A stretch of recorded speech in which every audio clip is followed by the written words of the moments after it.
All right, welcome everybody and thank you for attending this afternoon. My name's Matt Jones. I am the CEO of the Country Regional Network for John Holland, and I welcome you to our session today.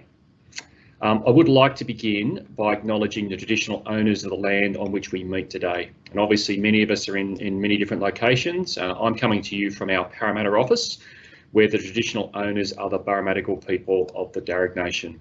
I'd like to pay my respects to elders past, present and emerging, and I'd also like to acknowledge the traditional owners of other lands through which the CRN travels, including the Gamilaroi people in the northwest, the Awabakal people in Newcastle and the Wiradjuri people in the west and the southwest of the CRN. I would also like to acknowledge the huge impact that COVID-19 is having on everybody, and I'd like to thank you for working with us and adapting to this change through what have been unprecedented times for all of us. Today is the second of 3 sessions that we're holding in October to talk with you, our contractors and suppliers, about how we work together. Now, the technology that we're using today means that you're all going to be muted. So you'll be able to hear us, but we won't be able to hear you. Now, it's not that we don't want to hear from you, we do, but logistically, with a lot of people on the line, this is the easiest way for us to run this session. We will take questions and suggestions, and I'll explain shortly how you can submit your questions today. This session is also going to be recorded and published on our website for viewing later on. Now, John Holland has a 10-year contract to operate and maintain the Country Regional Network on behalf of Transport for New South Wales. We're currently in our 9th year, and we have just under 16 months remaining on that current contract. Transport for New South Wales are in the final stages of the tender process for the next contract, and we are one of 2 that are currently being considered for that contract. Now, we'll talk shortly about why we're here today, but before we do that, I'd like to introduce you to John Holland's senior leadership team for the CRN, and I'll start with Jim.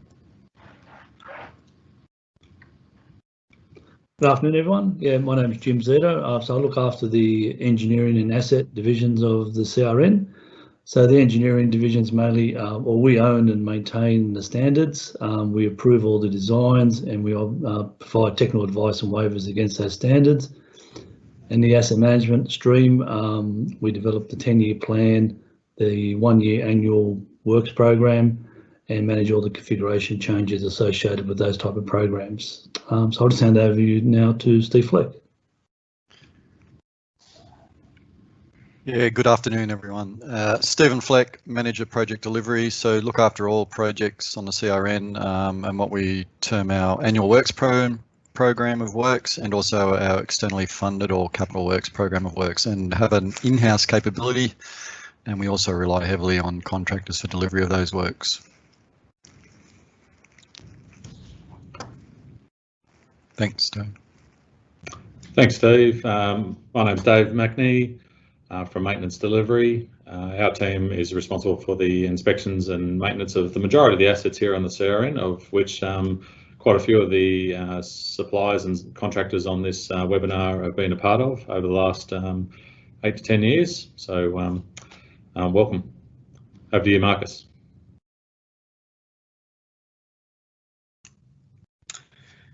Good afternoon, everyone. My name is Marcus Bird. I'm the Network Operations Manager. We look after 4 streams in my area: network control, network planning, network rules and procedures, and third-party access. So all of the before day of operation stuff for you to access the network, accessing the network, and then we also have a piece that looks at it after. So I believe I'm handing over to Anna now. Thanks. Hi everyone, my name is Anna Fletcher. I look after rail safety, assurance and risk for the Country Regional Network. So that's things like audits, investigations and all types of assurance activities. So I'll pass over to Sharon. Thanks, Anna. Good afternoon, everyone. My name's Sharon Free and I'm the Manager for People, Work, Health and Safety and Environment, Communications and Stakeholder Relations. My role is to ensure that we have the right people engaged at the right time, that our people are trained and competent to perform the work that they do in a safe manner, respecting the environment in which they work, and to ensure that all community and media inquiries that we receive on the network are dealt effectively and quickly to ensure that we maintain the highest levels of customer satisfaction. I'll hand over to you, Kavita. Thank you, Sharon. Good afternoon, everyone. Kavita Das, Manager Business Services. My team looks after the support functions of the CRN, which include the IT department, the finance department, property and procurement. So most of your organizations would be dealing with the procurement team within my business services team for your procurement contracts. So thank you. Thanks, everyone. So that's the team on the CRN. Now, you'll notice at the bottom of the organisation chart that we're showing on the screen currently, we have there the John Holland values. And I'd just like to take a minute or so to talk about those values and how they relate to what you do for us. So our values are like a moral compass for us, and they guide us in the decisions that we make and the way that we deliver our work. And it's important to me that you, our contractors and suppliers, can align yourself with those values. So the first one of those values is caring. Now, I want you to care about the safety of your people and our people, and do everything that you can to ensure that they go home safely at the end of every shift. I want you and your people to care for the environment, and I also want them to care about delivering a quality product for us every time. Our second value is empowering. We are focused at John Holland on building a trusting environment and empowering our people to be accountable and to take action. And we'd like you to do the same thing with your people. Our third value is being imaginative. And we want you to be creative and come up with new ideas and innovations, and to make our railway and our workplaces safer and to deliver more efficient and more cost-effective outcomes. So if you can see a better way of doing things, I want you to challenge the status quo, and I want you to challenge us as well. And a fourth value is being future focused. So we might only have 16 months left to go on this current contract with Transport for New South Wales, and the future is somewhat unknown for us and our people right now. But as John Holland, we want ongoing relationships with local suppliers across regional New South Wales. But we only want to do that with those companies who share our values and demonstrate this through their actions. So why are we here today? Waiting for the screen, there we go. So look, we've been focused for the last few years on driving improvements in all aspects of our business. Improving safety has been our absolute #1 priority, and we've made good progress in this area. But for the large part, we've focused internally on the safety outcomes of our own teams. And when you look at our statistics, up to 30% of our incidents involve contractors. So clearly, if we want to continue to make good progress, we need you to be working alongside us to drive that improvement. So in order to achieve this, there are a number of things that we want to do. So we want to continue to build strong relationships with you, our contractors and suppliers.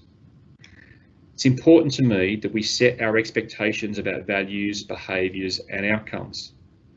We've had a strong focus on this within our business over the last few years, and we recognise it's important that we have good alignment with you and your organisations.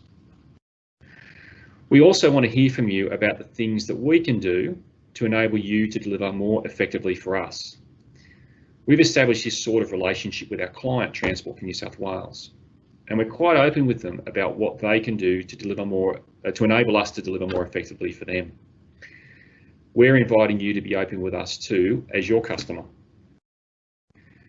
We want to share information to improve the outcomes, particularly in the areas of workplace health and safety, rail safety, environment and quality. We are interested in your ideas about how we can best do this going forward. Now, I'd like these forums to be regular, most likely quarterly, and we will be focusing in those key areas: workplace health and safety, rail safety, environment and quality. By having regular discussions and maintaining contact, we can share information and ideas that ensure we keep all of our people and your people safe while we're delivering on the CRN. Now, I don't want these sessions to be a lecture on our part. I want you to ask questions, to share ideas and contribute content for discussion. Now, Throughout this session, please ask questions via the chat function using the Q&A function on the top right-hand corner of the screen. We've just got a little image up there now you can see. So if you click on that, you should be able to submit your questions. Now we'll take all of your questions today, and within the time available, we'll answer some of those at the end of this session. We will be collating all the questions though when we get to the end of the 3 sessions, and we'll publish a Q&A document in a few weeks' time. So if you think of something later, send it through and we'll be able to answer those questions. Now the agenda's broad, but we're also interested to know what you'd like to hear about in future forums. And we'll send out a very brief survey to get your feedback after this session. And we're also very happy to receive any feedback from you directly. And please talk to the people you deal with every day, whether that's our project managers or the superintendents, our contracts team or the managers you work with. We're very, very happy to receive that feedback. So why are we here now and what's our burning platform? Well, we're committed to delivering on our contract on the CRN for the people of New South Wales and the regional communities that depend on the rail network. As I said earlier, my absolute top priority is to ensure that we keep our people safe. And that includes you and your people as contractors and suppliers. And I also want to ensure that we continue to provide a safe railway. Now on the screen at the moment, you can see a timeline of some of the things that we've been doing recently to drive improvements and also some of the significant incidents that have occurred. As I said previously, historically contractors account for about 30% of the incidents on our network. Our people account for the other 70%. So we know that we're far from perfect. That's why we've had a strong internal focus on driving safety improvements. Over the past 2 years, we've run a series of campaigns internally. We've introduced some new roles into our business, and we've changed the way we work in order to keep our people and everyone else working and travelling on the CRN safe. Now, we're focused on the things that we can do directly, such as setting clear expectations, creating an open and transparent environment, improving our planning and organisation. We've implemented some new technology. We've increased our PPE requirements. We're now completing more thorough incident investigations, and we discuss emerging trends and initiatives with our people. Now, the good news is we've seen some improvements in our injury rates, and we're developing a positive reporting culture. And you can see the results of that on the next slide. So if you look at this slide here, on the left-hand side, you can see that in the first 6 years of our contract, our injury frequency rate only improved slightly. So for those that aren't familiar, what we're showing here is the total recordable injury frequency rate. It's a bit of a mouthful, but in essence what it means is it's the number of injuries per million hours that we work, and we're talking here about injuries that are something more than a first aid injury. So this is a medical treatment, alternate work or lost time injury. So as you can see, we improved from an injury rate of about 11.5 down to about 9 over a 6-year period. So we had a slow and steady improvement. In the middle of the screen, we've got a month-by-month plot of our TRIFR in 2019. So whilst in those first 6 years, which we showed you with a month or sort of year-by-year view, when you get to 2019, you can see a fairly dramatic reduction. And for the first time since the start of our contract, we were actually performing better than the target that we set ourselves in terms of injury rates. Now, since the back end of last year, we've pretty much flatlined. And our challenge now is how to make that next step change in reducing injury rates. So that's the good news. The bad news is that we're still seeing some serious incidents or near hits. And Steve's going to talk to you about one of the most serious ones we've had in recent times, which did involve some contractors working for us in the CRN. Now, on top of all of that, in 2020, we've all experienced the significant impacts felt right across society associated with COVID-19. And we've had to keep our people focused on working safely to ensure that people and freight continue to move across the CRN during this period. Now, in the next month or so, we're going to find out who's going to be awarded the contract to operate and maintain the CRN for at least the next 10 years. Now, we're hopeful and optimistic that that's going to be us. But either way, 2021 will be a year of significant change for our people. And we need more than ever to focus on ensuring we achieve good safety, environmental and quality outcomes. Now that's where you all come into the picture. Because whilst we're focused a lot on driving change and making improvements within our business, we haven't had the same level of engagement with you as our contractors and suppliers. Yet we know that the rate of contractor incidents on the CRN is high, as I indicated earlier. Now you might well say, isn't that a bit late? You know, you've only got a year and a bit left to go on your contract. Why now? Well, yeah, maybe, but we are where we are, and we are committed to working to continuously reduce our risk exposure. I don't want any incidents to happen which lead to harm to our people within John Holland, your people, or the people that use our railway. Now, we spent the last few years working to ensure that we've got a solid foundation in place, and we want to focus on how we can work with you so we can improve together. And whether that's finishing strongly on our current contract and handing over to someone else, or preparing to transition to a new contract for 10 years from the start of 2022. I'm now going to hand over to Steve Fleck, who's going to talk about some of our recent incidents involving contractors.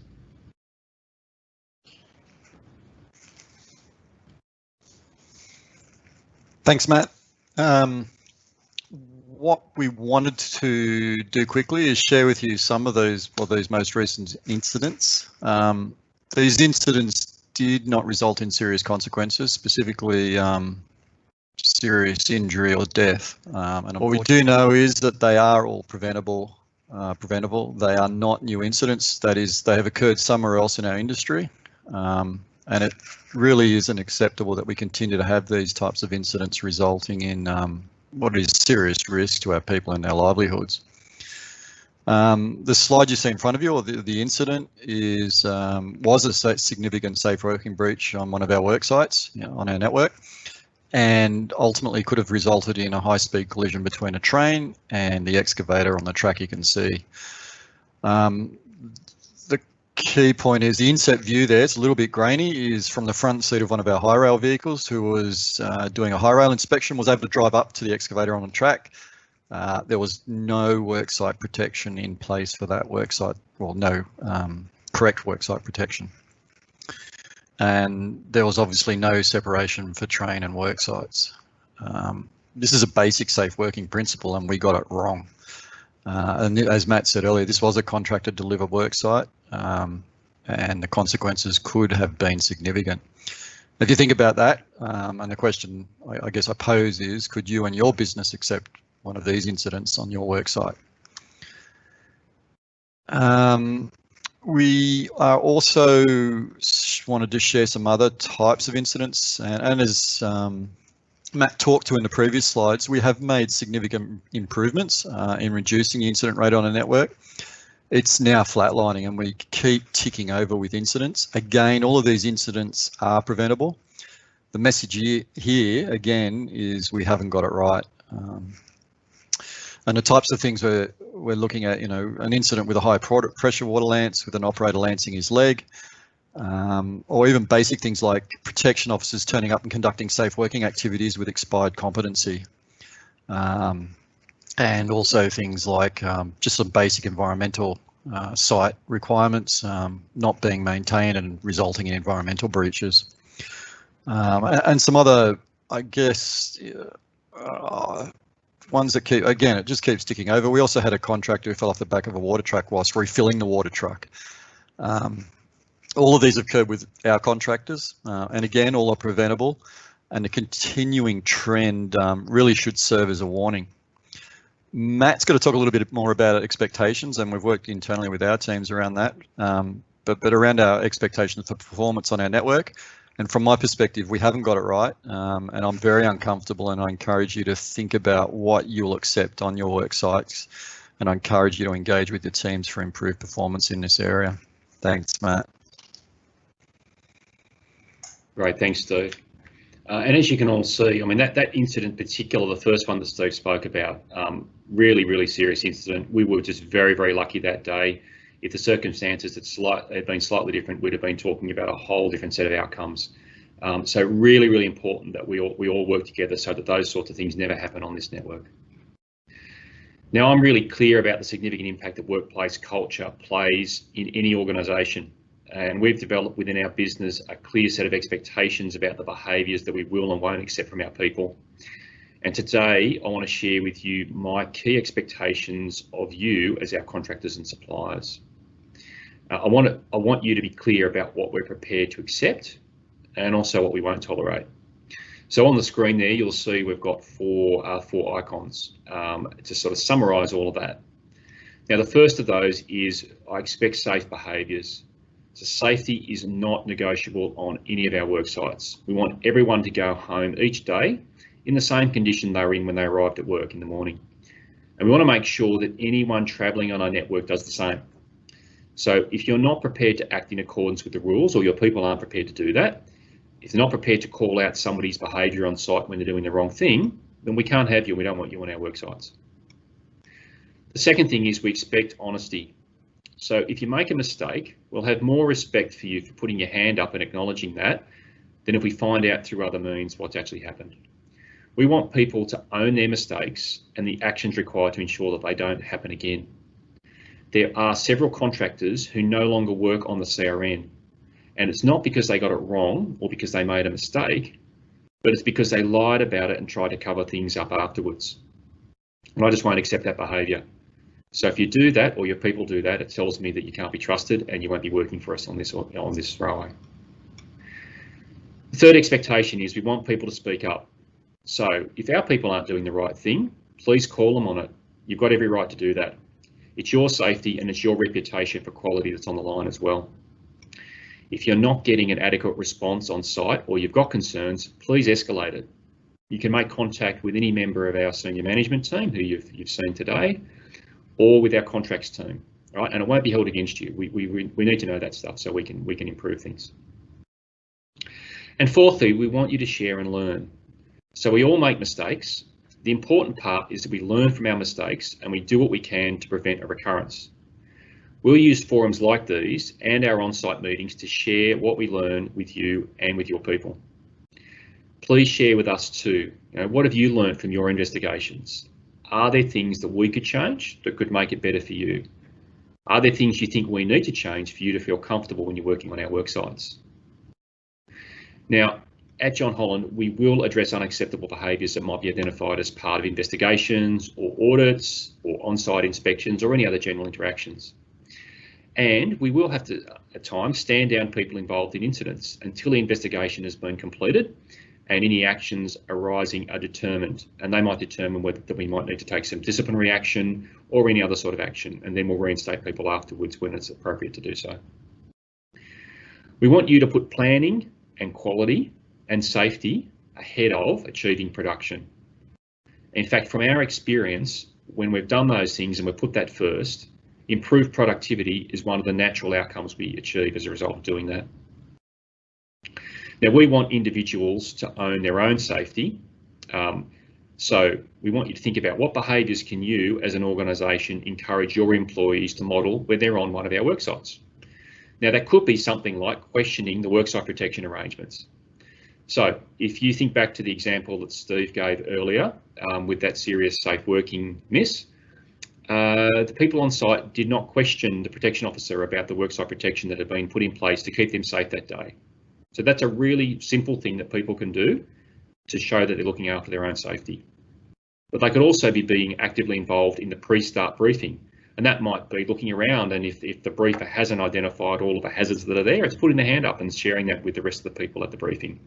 It could be about looking at improvements to PPE. There's lots of things we could potentially do, but what I really want is for everyone to own their own safety. I'll now hand over to Anna.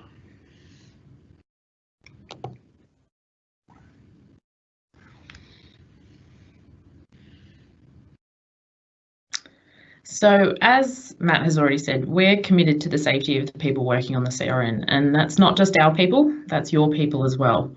And as in the example presented by Steve earlier with Wellington, we conducted a major review of the protection officers working on our network because we want to ensure that the POs, the protection officers that we have the right qualifications, the competency and the currency to work on the CRN.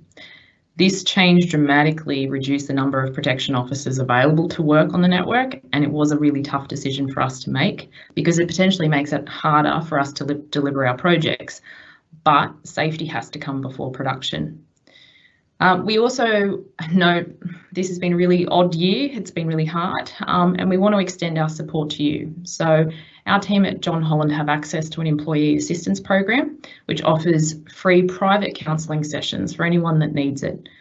We'd like to extend this program to you and your teams as contractors working on the Country Regional Network. I think this year has really reinforced to everyone the importance of mental health and wellbeing, which isn't always spoken about in this industry.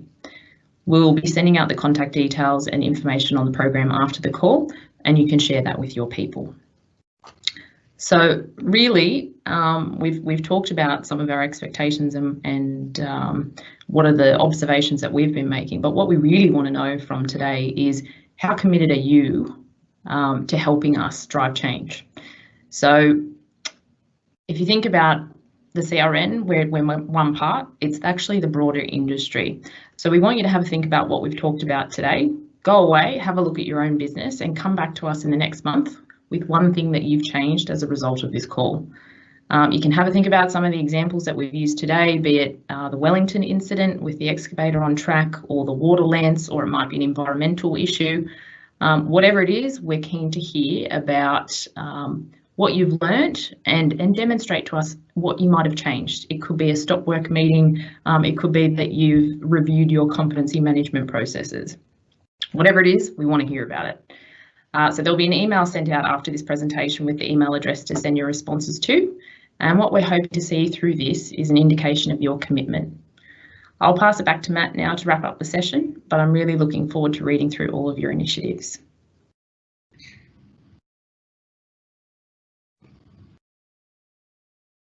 Great, thanks, Anna. That's really good, thank you. All right, so we're kind of at the tail end of our session for today, and this is the time where we get an opportunity to answer any questions that have come through.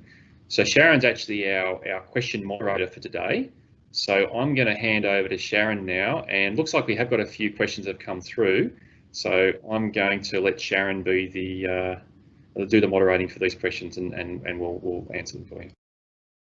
Okay, thanks, Matt. Yeah, look, we have had a few questions that have come in. So the first question is from AB, and Kavita, I'm going to throw this question to you. The question is, have you considered extending the John Holland internal briefings out to regular contractors? Thanks, Sharon. I think that's a great question and absolutely something that we could consider, and I'll take that away and look at ways to extend that out to our regular contractors. So, yeah. Great. Okay, thanks, Kavita. The second question I'm going to throw to Matt. This is an easy one. What is your LTIFR target? Thanks, Sharon. I always like easy questions. So yeah, you couldn't see on the screen there our lost time injury rate, but we're currently sitting with an LTIFR of 0. We haven't had a lost time injury on the CRN for just over 2 years now. So our goal is to keep it at 0. So that's a pretty simple one. Target's to stay at 0. Thanks, Matt. Thank you, Matt. The next one is, well, I might throw this one to Kavita. It's sort of a combined one, probably with Kavita and myself. Is it possible to hold a combined workshop with MTA and John Holland CRN regarding issues with the usability of the current system, mainly for on-site checks? Thank you, Sharon. Certainly something we can look into together with Sharon and my team. So where MTA is managed through the OD department, but yeah, definitely something we can look into, and we'll come back to you on that one. Yeah, I would agree with that. Thanks, Kavita. And the last question from Mel is regarding the sharing of information. Is there a common John Holland email address or portal section to post and receive safety alerts and other WHSC information? I might throw that one to Anna.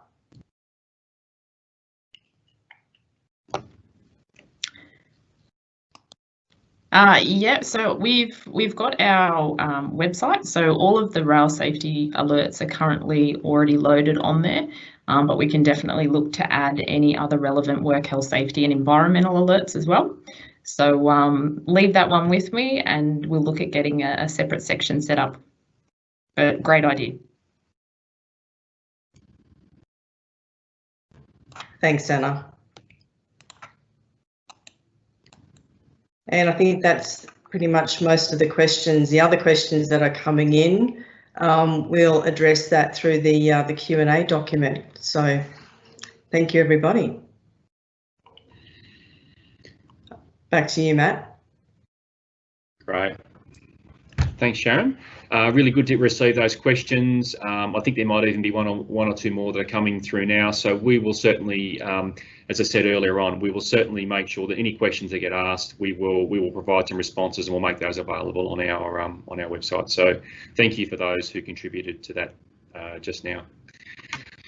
So everyone, that's pretty much it. We'd like to thank you for your time today, and I would ask you to share some of the key messages you've taken out of today's session with your people, in particular in relation to our expectations.